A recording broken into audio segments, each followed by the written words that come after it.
Je donne la parole à Stéphane Kremer. Merci. Madame la Présidente, mes chers collègues, il y a un peu plus de 3 ans, certains nous annonçaient du changement, prédisant même un soir de mai 2012 que le changement allait être maintenant. Avec le recul aujourd'hui, force est de constater que le changement tant annoncé peine à montrer le bout de son nez, sauf au détour de quelques réformes sociétales, de la déconstruction systématique des politiques mises en place par le gouvernement précédent, d'un alourdissement brutal de la fiscalité ou encore du changement de moyens de locomotion présidentielle, provoquant un autre changement dans les appartements élyséens, pas forcément des plus discrets. Ainsi, à l'image de l'hypothétique inversion de la courbe du chômage, si on en croit les chiffres publiés récemment, il semblerait que ce changement ne soit pas d'actualité pour le moment, et il se murmurerait même dans les milieux bien informés que son arrivée soit reportée à l'horizon 2017. Ceci étant dit, à l'inverse, dans notre Assemblée régionale, en ce moment, que de changements. Le changement, en premier lieu, vous l'avez dit Madame la Présidente, c'est l'arrivée de 2 nouveaux élus dans cet hémicycle, suite aux récentes élections départementales et le nécessaire remplacement de Martine Péquignot et Denis Leroux, tous deux en situation de cumul de mandat. Je profite donc de mon intervention pour saluer l'arrivée de nos 2 nouveaux collègues, Kider Nadjem pour notre groupe d'opposition et Ramazan François Kemak pour le groupe majoritaire, en leur souhaitant la bienvenue au sein de notre Assemblée régionale. Je précise d'ailleurs, Monsieur Kemak, que c'est ma collègue Véronique Desgalais qui est la plus heureuse de vous retrouver ici, car il semble que votre passage ait été plutôt rapide au conseil municipal de Vesoul après les élections de mars 2014.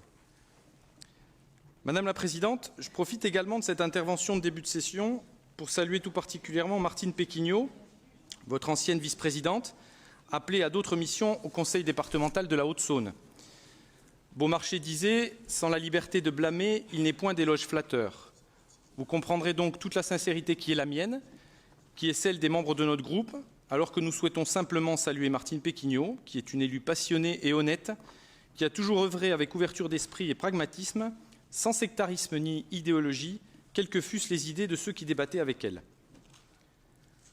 L'autre changement important dans les rangs de votre opposition, Madame la Présidente, c'est le nouveau nom de notre groupe, qui s'appelle désormais les Républicains, UDI et Divers Droite. Si la nouvelle appellation de l'UMP ne révolutionnera certainement pas la face du monde, j'en conviens volontiers, ce nouveau nom aura au moins le mérite d'afficher une valeur républicaine qui m'est chère, comme certains d'entre vous le savent. Espérons donc pour le moins que derrière ce nouvel intitulé se cachera l'état d'esprit qui y correspond. Vous noterez également que nous en avons profité pour dépoussiérer l'appellation de la composition centriste de notre groupe, l'UDI étant naturellement présente depuis longtemps au sein de nos rangs. Il y a aussi un autre changement dans le panorama politique national et a fortiori de notre région. Je veux parler de ceux qui se prévalent d'être la 3e force politique de notre pays et qui comptent 4 élus dans notre Assemblée, quand ils daignent être présents à nos séances, qu'ils n'y dorment pas sur la table ou n'y lisent pas le journal. Madame Montel, vous qui combattez le système, vous qui vous placez en mère la vertu face aux autres formations politiques que vous renvoyez dos à dos, vous qui fustigez les affaires politico-judiciaires qui frappent les uns ou les autres, ne devriez-vous pas désormais faire profil un peu plus bas? Pensez-vous toujours combattre le système lorsque votre chef de file national est conseillère régionale dans le Nord-Pas-de-Calais, après avoir été conseillère régionale d'Île-de-France et député européen, que son conjoint, par ailleurs son assistant parlementaire et vice-président du parti qu'elle préside, est également député européen, conseiller régional de Languedoc-Roussillon, soit à l'autre bout de la France, après l'avoir été en Midi-Pyrénées, que son père, Jean-Marie Le Pen, ancien président du même parti, est député européen et conseiller régional de Provence-Alpes-Côte d'Azur, et que sa nièce, après avoir été candidate aux élections régionales dans les Yvelines, est désormais députée du Vaucluse. Pensez-vous toujours combattre le système en étant vous-même élu aux élections régionales dans le Doubs, votre conjoint en Haute-Saône, en vous présentant aux élections municipales puis législatives à Montbéliard alors que vous habitez à Saint-Vite et être en même temps député européen? Pensez-vous toujours avoir les mains propres quand votre mouvement politique est soupçonné de fraude par l'Union européenne, s'agissant de l'activité de vos assistants parlementaires au Parlement européen, ou que Jean-Marie Le Pen est lui-même soupçonné d'avoir dissimulé 2,2 millions d'euros en Suisse, entre autres affaires fiscales tout aussi douteuses? Continuez-vous à prétendre à la théorie du complot en vue de la diabolisation du Front National, quand des militants et des responsables politiques de votre propre parti Avouer avoir incendié volontairement des voitures pour pouvoir dénoncer une insécurité créée de toutes pièces en Seine-et-Marne. Pensez-vous toujours pouvoir dénoncer la pipolisation des élus quand on en est rendu à apprendre que Marine Le Pen a déménagé de la maison familiale parce que le Doberman de son père a tué un de ses chats, ou quand on voit le déballage du schisme familial dans la presse? Je crois qu'il faut que les Francs-Comtois et les Français se rendent bien compte de ceux à qui ils ont affaire. Il faut qu'ils sachent que vous n'êtes que très peu présents au sein de cette Assemblée, sauf aux moments les plus médiatiques. Il faut qu'ils sachent, par exemple, que vous ne votez pas les crédits des lycées sous le simple prétexte que vous n'êtes pas représentés dans les conseils d'administration des EPLE. Il faut qu'ils sachent que l'intérêt des Francs-Comtois vous est parfaitement égal, pourvu que vous soyez élus et que vous puissiez financer le fonctionnement de votre parti politique. Ah ça, vous vouliez du changement, il y a du changement. Nouveau changement, vous l'avez dit Madame la Présidente, aujourd'hui même, car pour la première fois de ce mandat qui se termine, notre Assemblée plénière se tient un lundi. La faute au congrès de l'ARF, auquel beaucoup d'élus de la majorité ont dû participer, à commencer naturellement par vous, Madame la Présidente, histoire de faire de belles photos avec vos collègues présidents socialistes, et de bien... Si, je les ai vus.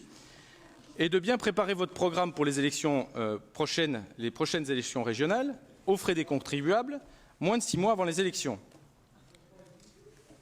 Devant l'ordre du jour affreusement chargé de cette Assemblée plénière, il nous faudra aussi siéger vendredi matin, puis vendredi après-midi en commission permanente, afin de satisfaire aux obligations réglementaires qui nous imposent certaines décisions avant l'été. Et votre calendrier n'avait apparemment pas prévu non plus que nous devrions subir une interruption de séance de près de 2 heures, vendredi après-midi, pour assister à la signature en grande pompe du CPER avec le Premier ministre lui-même, voire même en présence d'une partie du gouvernement. Excusez du peu. Mais naturellement, aucun lien avec votre candidature en tant que de tête de liste socialiste aux élections régionales dans moins de 6 mois. Loin de moi cette idée saugrenue. N'en déplaise aux élus qui souhaitaient débattre des dossiers proposés au vote vendredi après-midi, je vous annonce qu'il faudra certainement passer une partie des rapports de l'Assemblée plénière et les 93 rapports de la commission permanente au pas de charge pour pouvoir rentrer chez vous avant la nuit ou accepter de siéger jusque des heures très tardives. Cependant, histoire de gagner du temps, Madame la Présidente, peut-être que Manuel Valls pourra-t-il vous expliquer comment faire voter tous ces rapports sans débat, lui qui est apparemment un éminent expert en matière d'article 49.3. Mais finalement, le changement le plus important de ces dernières semaines, Madame la Présidente, c'est bien votre passage du statut de présidente du Conseil régional de Franche-Comté au statut, apparemment très convoité, de candidate pour la présidence de la future grande région Bourgogne-Franche-Comté. Vous me direz certainement, comme tous les élus sortants, que cela n'a pas d'impact sur votre travail au service des Francs-Comtois et sur le fonctionnement de notre collectivité. Bien, détrompez-vous, Madame la Présidente, ça commence à se voir franchement. Cela a commencé avec le livre blanc sur le projet des fusions des régions Bourgogne et Franche-Comté, compilant les avis des élus, des citoyens, du comité des sages, des collectivités, du Césaire, des organisations représentatives et des groupes politiques de notre collectivité. Démarche intéressante pour le moins, si elle n'avait pas été commandée après la décision de fusion de nos 2 régions, mais nous n'allons pas refaire l'histoire. Ce recueil, remis par vos soins au Président de la République, avait également le mérite de comporter quelques réserves ou avis contraires à la position qui était la vôtre. Malheureusement, pour ne pas entacher votre engouement pour le rapprochement avec nos voisins bourguignons, ce livre blanc n'aura été diffusé publiquement que sous la forme d'une synthèse, certes plus digeste, mais dans laquelle disparaissent bizarrement beaucoup de ces avis réservés, mais aussi la partie dédiée à votre opposition, pourtant imposée par le Code général des collectivités territoriales et par le règlement intérieur de notre Assemblée. Et si, après nous avoir traités de bleus, lorsque Patrick Genre a souligné cet état de fait en séance publique, vous avez mandaté un avocat pour rendre un avis argumenté de près de 10 pages sur la conformité électorale de ce document, c'est peut-être que vous n'étiez pas si sûr de votre fait. Il n'empêche, preuve à l'appui, que vous êtes allègrement assise sur le Code général des collectivités territoriales et sur le règlement intérieur de notre Assemblée pour ne conserver une synthèse de livre blanc qu'à la quasi-gloire de votre projet de fusion bourguignon-franc-comtoise, dont votre opposition est absente et qui est consultable par tous depuis le début de l'année sur un site internet dédié aux frais des contribuables, où vos photos et celles de M. Patria sont légion. Depuis le mois de février, cela continue avec votre cycle de rencontres dans le cadre de la démarche intitulée « Grande région Bourgogne-Franche-Comté en marche », comme un beau slogan électoral, usant de grands renforts de communication institutionnelle, de scènes habilement éclairées en rose, de coûteux petits fours et de participants louant les réalisations des 2 régions socialistes. Là aussi, si la démarche aurait pu apparaître intéressante, tant les questions des acteurs de nos territoires sont immenses face à ce projet de fusion, Il n'en ressort qu'un inventaire de compliments à l'endroit des politiques publiques que vous avez mises en place, sans jamais poser les bases de réflexion pour le futur. J'ai personnellement assisté aux 3 conventions, Madame la Présidente, à Dole, à Dijon et à Besançon. Je veux simplement, pour preuve de mon propos, la synthèse qui nous est transmise sur table aujourd'hui, qui ne fait qu'1 page et demie. Tout ça pour ça. Croyez-vous sincèrement que nous pouvons accepter ces grands-messes à votre gloire et à celle de M. Patria, qui n'aboutissent à rien de concret, si ce n'est ce ridicule compte-rendu du nombre de participants?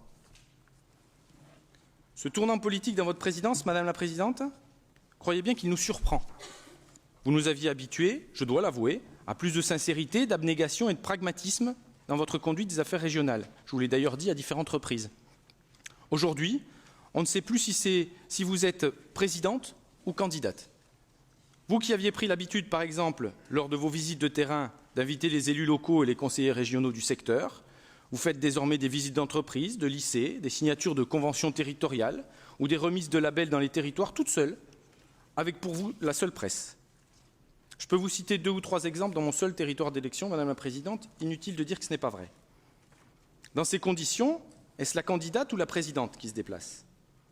Quand vous décidez de surseoir aux règles consensuellement établies pour l'attribution de subventions aux porteurs de projets culturels contre l'avis de votre vice-présidente, est-ce la candidate ou la présidente qui agit?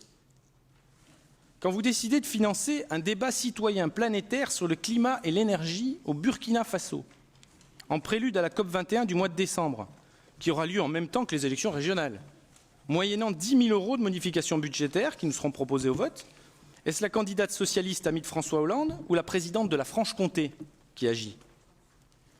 Quand votre compte Twitter ou votre compte Facebook se pare de publications arborant de magnifiques photos prises ici en séance, sans aucune discrétion, par les personnels employés par la collectivité, agissent-ils pour la candidate ou pour la présidente?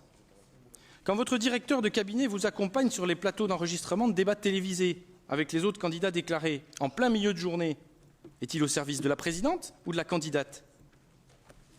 Il est indéniable que vos 2 statuts vont forcément s'entrechoquer à un moment, Madame la Présidente. Quoi qu'il en soit, je voudrais tout de même appeler votre vigilance à l'égard des francs-comtois qui financent notre collectivité et qui n'ont peut-être pas envie de servir de soutien à votre campagne électorale au détriment du fonctionnement de leur conseil régional et qui attendent véritablement que vous soyez leur présidente jusqu'au 31 décembre prochain. À la lueur des derniers chiffres du chômage, qui montrent une fois de plus que notre région décroche par rapport au niveau national, je crois bien que cela est d'autant plus vrai. En tout cas, pour notre part, nous continuerons à œuvrer de la même manière jusqu'au terme du mandat qui nous a été confié, sans changement, la campagne électorale devant se faire à l'extérieur de cette enceinte, sans les moyens de la collectivité. Car il y a eu un autre changement qu'il vous faut appréhender avec votre équipe, vous venez de le dire, Madame la Présidente, c'est celui de la fusion réelle avec la Bourgogne. Avec votre assentiment, avec votre enthousiasme débordant, devrais-je dire, vous avez engagé la Franche-Comté dans le processus de fusion sans savoir où, comment, pourquoi faire, ni combien cela allait coûter aux Francs-Comtois. Aujourd'hui, malgré notre opposition à ce modèle de réforme territoriale, les choses sont engagées et les dossiers commencent à se révéler. Quid de la fusion des services, des personnels des collectivités, du siège de la future grande région, des politiques territoriales, des budgets, des dettes et de la fiscalité différentes entre nos 2 régions? Vous voilà désormais au pied du mur et les problèmes affluent. Les services sont débordés par la préparation opérationnelle de la convergence avec la Bourgogne et ils ne sont plus pleinement au service des Francs-Comtois. Ce n'est pas la faute d'avoir répété que vous mettiez la charrue avant les bœufs. Mais voilà, la candidate qui regardait autrefois la Franche-Comté dans les yeux se doit désormais de lorgner aussi sur la Bourgogne et de ne pas froisser les Bourguignons si elle veut être élue. L'exemple le plus frappant de ce changement sera le rapport que vous nous présenterez ce soir au sujet de l'avis sur le projet de décret fixant le chef-lieu provisoire de la région Bourgogne-Franche-Comté. Pensez-vous réellement pouvoir encore regarder la Franche-Comté dans les yeux en émettant un piètre avis réservé sur le décret fixant le chef-lieu de la région à Dijon? Pensez-vous pouvoir longtemps tenir le discours de la défense des intérêts de la capitale bisontine, comme vous le faisiez auparavant, avec un aussi tiède avis réservé? Mes chers collègues, ne sentez-vous pas le changement s'opérer au profit des Bourguignons à qui nous offrons la Franche-Comté sur un plateau d'argent? Il ne peut y avoir différents discours, Madame la Présidente, en fonction de vos interlocuteurs. Quand vous défendez l'idée d'une opposition claire à ce décret auprès de votre ami maire de Besançon ou des représentants du pays de Montbéliard, puis que vous émettez un avis réservé dans votre propre Assemblée. Pour notre part, nous saurons prendre nos responsabilités sans faillir à la position qui était la nôtre depuis le début, sans trahir l'intérêt des Francs-Comtois dans le processus de fusion auquel nous devons désormais nous soumettre.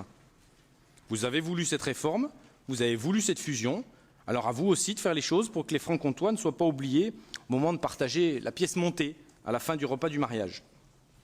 Pour conclure, finalement, s'il y a une chose dont je me réjouis aujourd'hui, Madame la Présidente, c'est que votre famille politique vous ait accordé la tête de liste aux élections régionales en Bourgogne-Franche-Comté en décembre prochain. Je vous l'ai dit, je suis profondément républicain.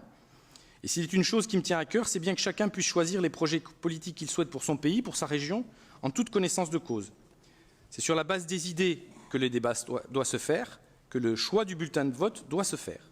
Le reste n'est que littérature, tractation ou polémique politicienne. Le projet de fusion avec la Bourgogne ne faisait partie ni de votre programme, ni de celui de François Patriat, ni de celui du candidat François Hollande. Aujourd'hui, vous êtes comptable de la situation de notre région et de votre empressement dans la réforme territoriale qui aboutit à la fusion de la Bourgogne et de la Franche-Comté. Vous devez l'assumer et désormais en rendre compte devant les électeurs, faute de leur avoir proposé une autre alternative. François Patriat, lui, a fait un autre choix. Je me réjouis donc de pouvoir ouvertement et de manière démocratique débattre de vos décisions passées et de vos projets futurs devant les Bourguignons et les Francs-Comtois qui pourront choisir en leur âme et conscience si la Bourgogne-Franche-Comté mérite un changement. Je vous remercie.